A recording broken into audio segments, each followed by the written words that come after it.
let's see the print preview. Now if you see the terms and conditions, some of the terms and conditions appear here and some are appearing on the next page. So we would like all terms and conditions to appear on the next page so that it looks good. In order to do that, go to the cell from where you need a page break.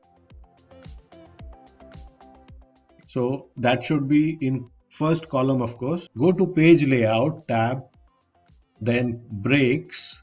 Click on that and click on insert page break. Now if you see, there is a light gray color line appearing here which denotes that there is a page break here. When we see print preview, the first page has the table of contents and the summary of totals, and the next page has terms and conditions.